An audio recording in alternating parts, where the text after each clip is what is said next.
Hello, everyone. Thank you for joining this afternoon to discuss a very important issue. Just want to let everybody know that we are recording. And I want to start off by introducing Blythe City Manager Mallory Casilius to welcome our first speaker. Thank you, Luis, and thank you everyone for taking the time to join us this afternoon. I will be moderating the event. As Luis said, I'm Mallory Casilius, the interim city manager for the city of Blythe, and I'd like to introduce Mayor Joseph DeKunick.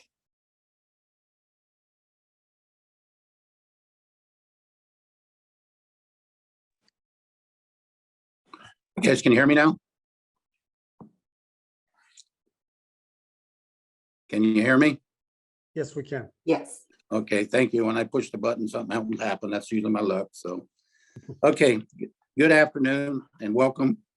Welcome to Save Chuck press conference. I'm Joey DeKunick, mayor of the city of Blythe, also a local farmer and been farming over 50 years.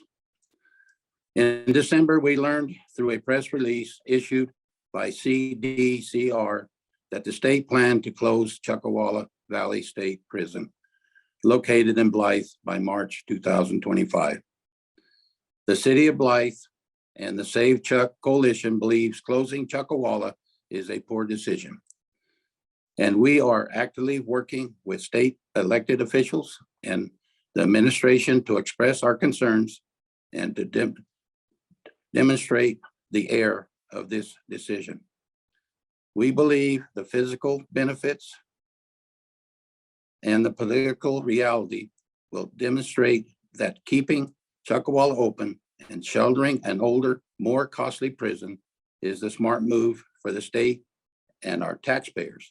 Our taxpayers pay all the bills. I mean, this is what it's all about, is taxpayers and our money being used, and California prisoners. We are reviewing all options to ensure that this decision adheres to the same framework, standards, methodology that ensures a fair process. However, several requests for public information related to how Chuckawalla was selected for the closure has been denied by the state of California. Most importantly, we are not just saying no to Chuckawalla, we are going to the other table with an alternate that is widely embraced by other communities, the city of Norco. We have a rare situation where two cities on opposite ends of Riverside County agree on an outcome. One wants a prison and the other believes if a prison must close, it should be the California Rehabilitation Center, CRC in Norco.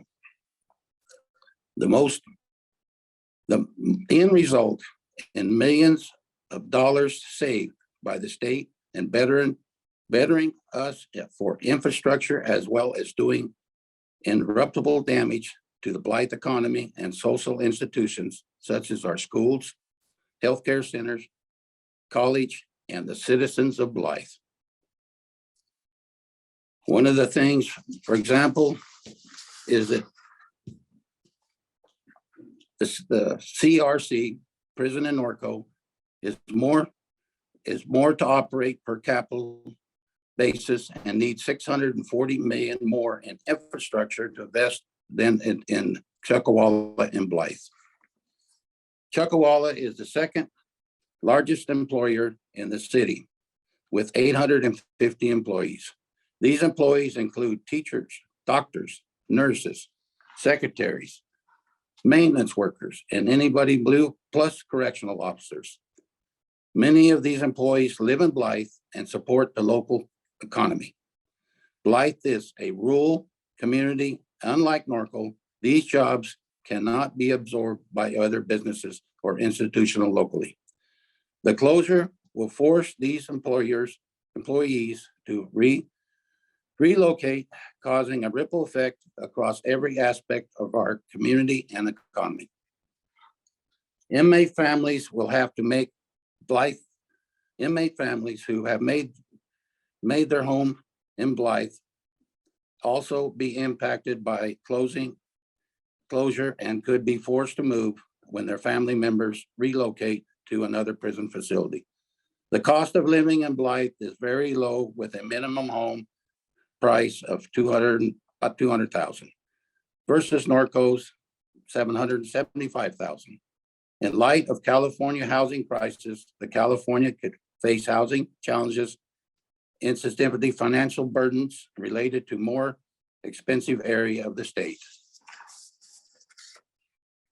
For that reason, the Save Chuck Coalition was formed to bring attention to the detrimental impact of this closure will have on the city of Blythe and to others as alternate solution. So we offer an alternate solution, which is a win-win for the city, the state of California, the taxpayers again. The taxpayers pay this bill. And the taxpayers is the one that keeps everything happening and makes things happen. And to the inmates who reside at the Chuckawalla State Prison in Blythe. I'd like to thank everybody, and just the prison is done a lot of things for our community and donating a lot of stuff for Easter baskets, Silver Center Savant, doing bicycle repairs. The inmates done a lot of different things through our community, raising money for local clubs that was inmates' money with the help of the inmates. I mean, with the prisoners' money and inmates getting things together and many things in Blythe. So I thank you again, and thank you. Thank you, Mayor DeKunik, for those sentiments and an overview of the Save Chuck Coalition and the efforts that the cities of Blythe and Norco have been taking. Now we will turn the floor over to Robin Gunmeyer, the mayor of the city of Norco.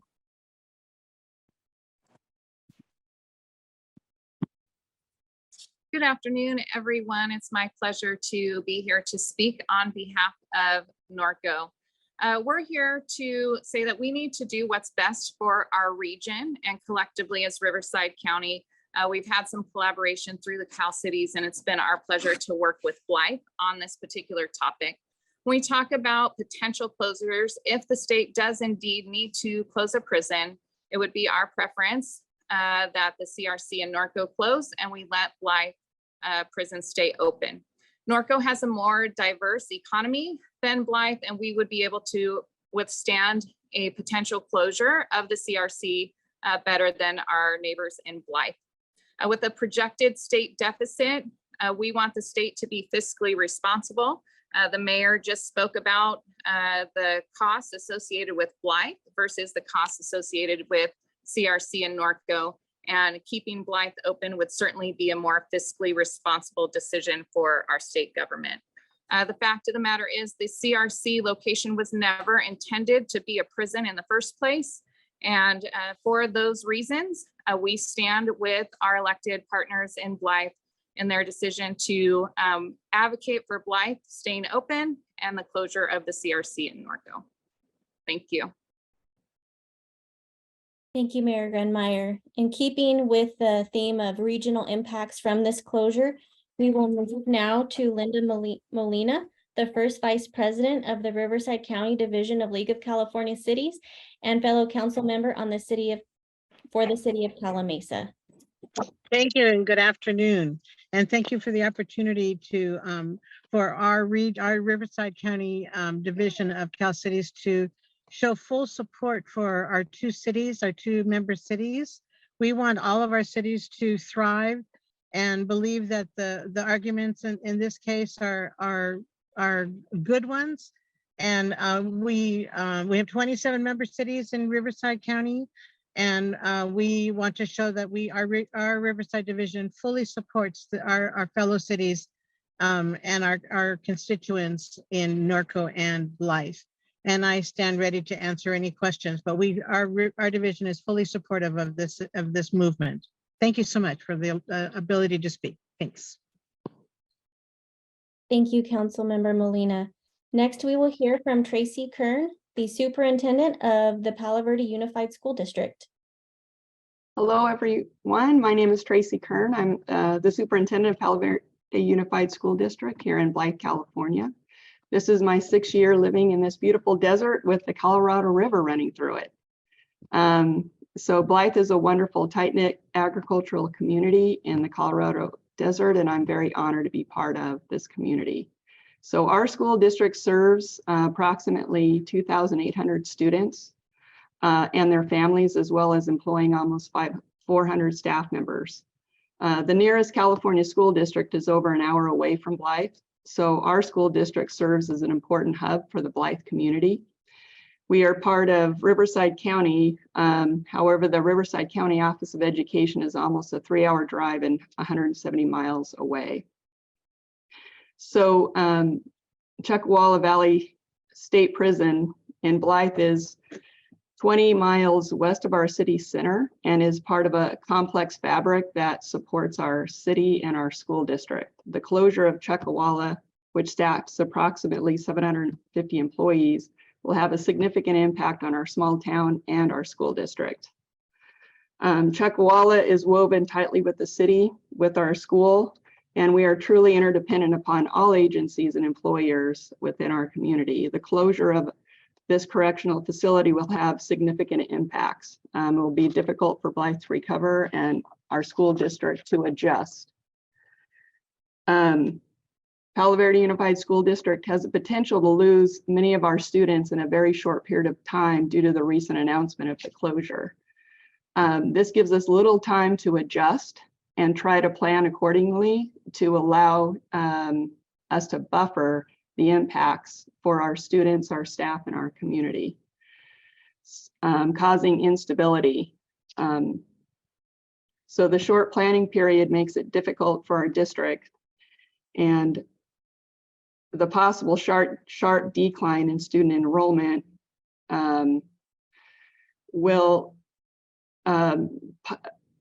could cause significant cuts to educational programs for our students. And so we want to safeguard as much as we can our educational programs for our students. We want to buffer and create stability of staffing for our community. Students have family members whose parents are that are employed by Chuckawalla. Many of our staff members have spouses who are employed at Chuckawalla, and by this closure, a lot of instability can happen. So we will do our best to buffer against this instability. But what we ask is the governor's team and our legislature to reconsider this decision and assess the impact to our community and to our schools. Thank you.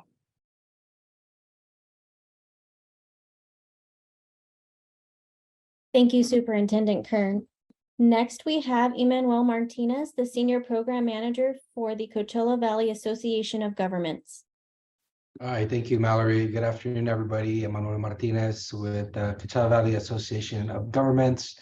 On behalf of Tom Kirk, our Executive Director, we want to convey our concern for the closure of Chuckawalla State Prison and its impacts, not only the direct impacts to the community of Blythe and the communities of the Palo Verde Valley, but also to the Coachella Valley. Despite the distance between the Coachella Valley and Blythe, there is a very strong connection in terms of the economics and social impacts of the closure of Chuckawalla Prison. We know that there are a lot of families who perhaps have inmates, and so they in Chuckawalla, and they rely on the proximity of Chuckawalla to the Coachella Valley. There's also staff members who may live here in the Coachella Valley who commute to work or that have family here as well. From an economic standpoint, we know that there are also supply chain impacts to be able to support what Chuckawalla does to house all the inmates there as well. And again, it's from a public safety standpoint, it really just deteriorates the public safety net that we have here in the state when we are shutting down a major prison here in Blythe. But most importantly, I think for us, as we manage the multi-species habitat conservation plan, we're also very concerned about the environmental impacts that the closure will have directly to our environment in the community of Blythe, but just a broader desert region.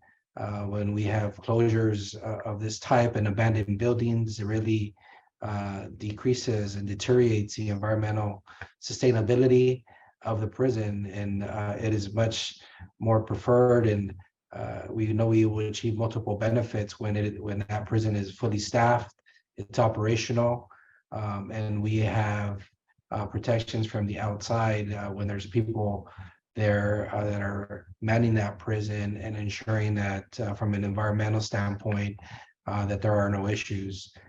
So for all those reasons, on behalf of Tom Kirk, the executive director, and all the 9 cities that are member agencies, including Riverside County and the 4 tribes that are part of CVAG, we really urge the state to reconsider the closure of Chuckawalla Prison and really consider the impacts that it has not only to the direct communities, but also to the broader region as well. So for those reasons, we stand in strong support and solidarity with all our community members here today. Thank you. Thank you, Emmanuel. Now we will move to Katja Courier, Chief Nursing Officer with Palo Verde Hospital.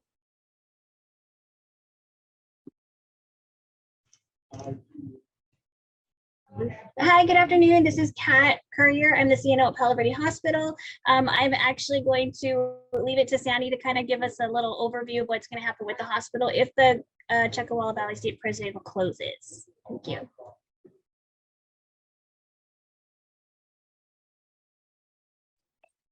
Hi, this is Sandy Anaya, the CEO of Palo Verde Hospital. I'm also a registered nurse with many years' experience in healthcare, including leadership positions. I've worked in large and small facilities and can affirm that smaller hospitals struggle to stay viable due to many challenges that larger facilities do not face. With a smaller amount, or even the threat of smaller amount of operating income, we would have a hard time staying viable. We work with the prison to perform surgical procedures, conduct emergency room visits, and even radiological procedures. So a small decrease in volume can adversely affect the bottom line. In addition to that, COs will be relocated. However, their family members who have worked in the community for many years in many different organizations will also have to leave. This will bring a tremendous challenge, not only for the city and all the organizations within the city, but the hospital. My understanding is that Chino Prison is also is slotted for closure. In that city, there are many hospitals. A decrease in revenue is not going to hurt them incrementally. So we are all here to share our voices in keeping the prison open, keeping the community alive. Thank you very much. Thank you, Sandra, and thank you, Kat. In continuing on with some of the local impacts that will be faced by Blythe from the closure of Chuckawalla Valley State Prison, I'd like to turn the floor over to Dr. Don Wallace, President of Palo Verde College.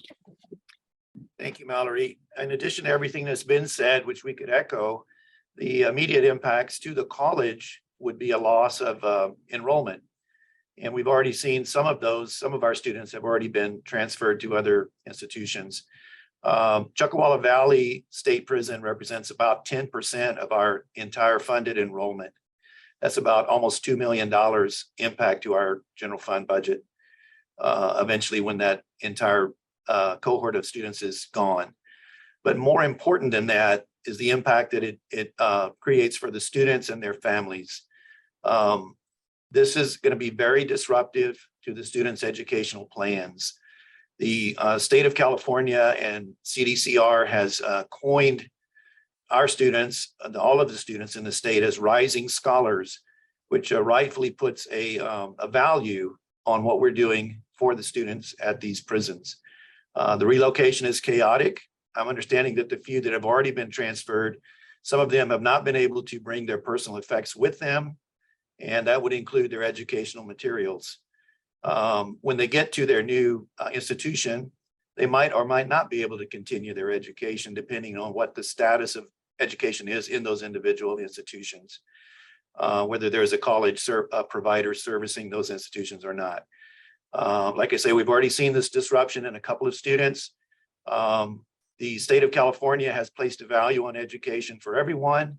And in the last couple of years, they've placed a high value on educating of inmates. Palo Verde College around 2000 pioneered a lot of the educational outreach to the prisons in the state of California. When I came to Palo Verde College 10 years ago, we were asked again to pilot the online education for the prisons. So we have been involved in this. We've been pioneers in this. We've really been really engaged with what the state wants to do for education with inmates. We're serving about 12 prisons around the state. So I think that they've not considered the impact to students in this decision. I don't know, no one knows what they were considering when they decided to close these various prisons. But I think that the impact to students needs to be considered. The Legislative Analyst Office a few years ago put out a study, and they concluded that the inmate education creates better prison management as the inmates become more and more educated. It reduces the recidivism rate dramatically. Those who complete one of our programs, their recidivism rate is almost zero compared to the average inmate who doesn't do education. And there's a two-thirds of them will have reoffended and will be back in prison within a couple of years. So there's a great societal good that needs to be considered here. And in a small town like ours, we are in one of the most economically depressed areas in the state of California. It's not easy for these families that have their loved ones in those prisons. It's not easy for them to uproot and relocate. This is going to be a tremendous financial impact to these very, very poor people who live here. And the other thing is that this kind of relocation, without considering some of the things that have been said today, it creates this revolving door for the CDCR itself. It increases the cost of the CDCR with these revolving doors over and over again. So I'm here pleading for education, the educational outreach that we do, and to say that I want the state to reconsider this, especially based on the fact that the people in our prisons here with their associated families are some of the poorest in the state of California. They're some of the least able to uproot and move around. They might move the inmate. Who's going to move their families? Thank you, Dr. Wallace. Next, we will hear from Vice Mayor Johnny Rodriguez about the prison history in the local community and the Save Chuck Coalition. Good afternoon. Thank you, Mallory. My name is Johnny Rodriguez, the Vice Mayor of the City of Blythe. I've been asked to talk about the history, so how it started in the 80s, it came to here, so I'll start. Back in the 80s, California experienced massive growth in population. With that population growth, the California legislation realized they needed to really expand the criminal justice infrastructure. And specifically state prisons. At that time, a state prison had not been built or activated since before the 1970s. Well, from the 1930s to the 1960s, where the last prisons built. So they looked for communities to build these prisons in. Most did not want it. Even though LA County at that time supplied 40% of the state population for prison inmates, they didn't want a state prison in their county. So they went to rural counties to look for places to establish prisons. One of those counties was Riverside County. There was no state prisons on the eastern end of it. We had two on the very western end, right up against LA County and Orange County. So at that time, we had a state senator who asked if Blythe would be willing to consider it. Blythe looked at the diversification that state prison could bring for employment. Blythe at that time in the mid 80s primarily agriculture with very little employment avenues for our residents and for first and second generation immigrants that located to Blythe and in the Coachella Valley. So looking at the diversification, even though we get stigmatized as a prison town, we accepted it. We asked for it. We said, yes, we'll take the prison. They established Chuckawalla State Prison, and they were so enthusiastic they bought enough land and planned for 4 more prisons outside of Chuckawalla for a total of 5. During the 90s, they decided to build others elsewhere. We had one other prison located here. But that Chuckawalla immediately provided a path out of agriculture for many families and locals into a very difficult, these aren't easy jobs, they're very difficult jobs at Chuckawalla State Prison. And most people, when they think of prison, they think of prison guards and inmates. What the outside person may not realize is 45% of the staffing at those prisons are not prison guards. They're just, as the other speakers have mentioned, they're doctors, nurses, teachers, warehouse people, counselors, administrative personnel. 45% of that staff does not wear a uniform, but yet they're vetted and they do a tough job. And they're not asking for a handout. All they're asking is to do the job that the state is going to do somewhere else. If the activation goes through, these 2,000 inmates that are up at Chuckawalla will not be released. They'll not be going to the community. They'll just be scattered throughout the state and by their own classification needs. Whereas looking at Norco, it's the only state prison currently that was not designed to be a state prison from its inception. It was a hotel resort that went out of business in the 30s, was taken over by the federal government to be a naval medical care facility. And the Navy gave it up to the state in 1962. And then it built part of it, a prison around it. So that's how old it is. That's how it was originally designed to be. And in that interim, since the 60s, the city of Norco, the area of the Inland Empire, grew up around it. They got residential areas going right up, almost right up to its gates. Where our prison, Chuckawalla, is located 20 miles west of Blythe and about 5 miles south of the I-10 freeway. If you were to do it over satellite view of it, you'll see a prison in nothing but sparse ground. But we want to keep that because of its financial economic stability. It provides for the diversity of employment it provides to our valley. Many of these points are made on our website. We developed to give information on this issue. It's called savechuck.org. It's very simple, savechuck.org, just as it sounds.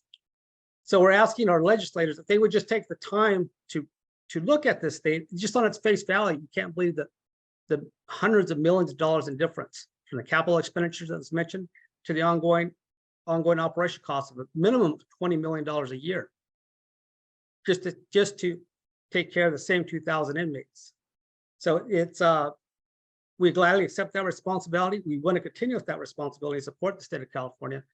I think as our legislators look even deeper into the numbers, that they would be flabbergasted how CDCR can designate a 35-year-old prison versus one that was established in the 30s and is deemed one of the most expensive prisons to maintain. So I would ask our legislators and anybody listening to join our cause. Again, you can go to savechuck.org and get more information and sign up to get additional information as time goes. Thank you. Thank you, Vice Mayor Rodriguez. Now it's time for our question and answer session. If the media has any questions of us, please raise your hand in the chat and we will unmute your microphone.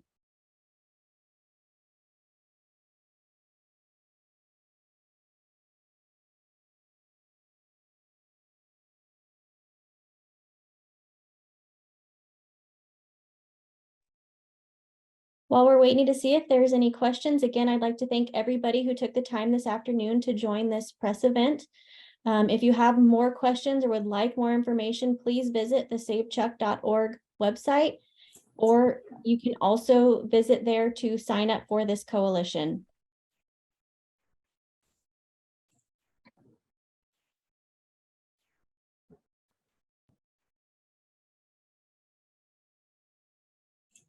I'm not sure if y'all can hear me. I have a question. Yeah, please. Okay, yeah, this is Chris Damian with the Desert Sun. I was curious if at this point anyone has any information on what they would do with the facility if they did proceed with closing it. What would happen to this massive building out there or a series of buildings or network of buildings?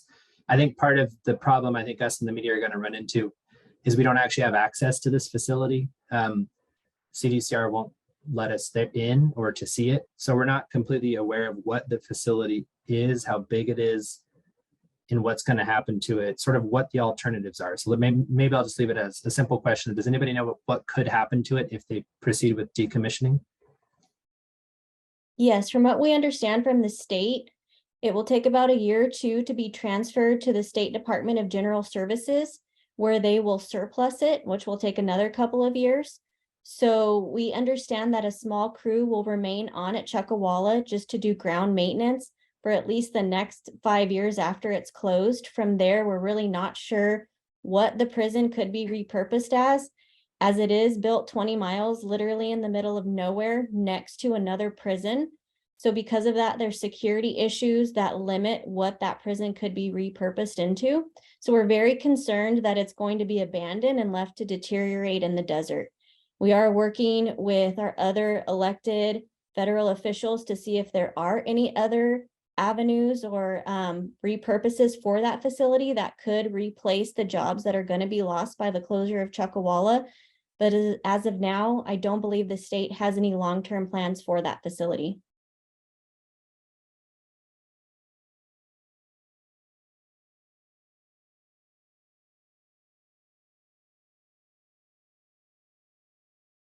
And I guess unless I'm jumping line, I have a follow-up. Can I ask another one? Yes, please. Okay. Does the closure of Chuckawalla have any impact on the continued operation of is it Ironwood is the other prison? So do they share like employees or anything like that? If Chuckawalla is decommissioned, does Ironwood somehow get impacted? Do you know? Vice Mayor Rodriguez, would you please take this question? It's at this time, when we spoke to administration last week of Ironwood, there's no plans for Ironwood personnel to take over Chuckawalla. As the city manager explained, there will be a small crew there just to maintain some of the infrastructure, keep the lights on, flush the toilets, whatnot. But they are intertwined because they do share a water system, they share a sewer system, they share a solar field, they share a maintenance garage, they share laundry services, and all these things I've just mentioned are located at Chuckawalla. Because it was the first one built with the plan to build several around it, they built the infrastructure there to serve other prisons. So as the other prisons came in, their infrastructure costs would be less. And when two buildings tend to share infrastructure, it has less operating costs. Well, all that's going to they can't just pick it up and move it. So it's all going to remain over at the location of Chuckawalla with a small maintenance crew. And for those systems to continue to serve Ironwood State Prison. And just to note, there's no other two prisons, state prisons in the state that are designed the way these two are designed to share systems to save money, to save taxpayers money. There's other prisons that are close to each other, but none were built and designed to serve each other.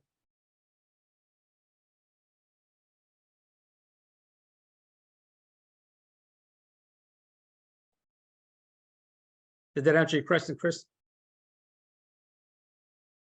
Yeah, for sure. Thanks. Okay. And I would add that there's what they call New Folsom and Old Folsom, but it's basically the same facility. So if that's the only other one that could be maybe attributed to be next to each other, but it's in reality just one facility, where these two are two completely designed different facilities with different classifications, different wardens, and they operate independently, but they share a vast amount of infrastructure.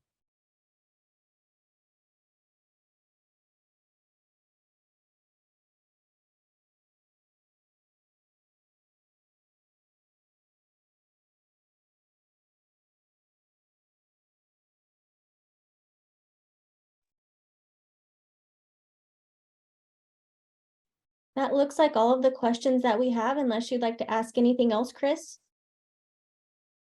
Yeah, no, I think that's plenty for now, and I can follow up. Thank you. Thank you. We will now conclude this press conference. Again, thank you so much for your time this afternoon, and thank you for helping us save Chuck.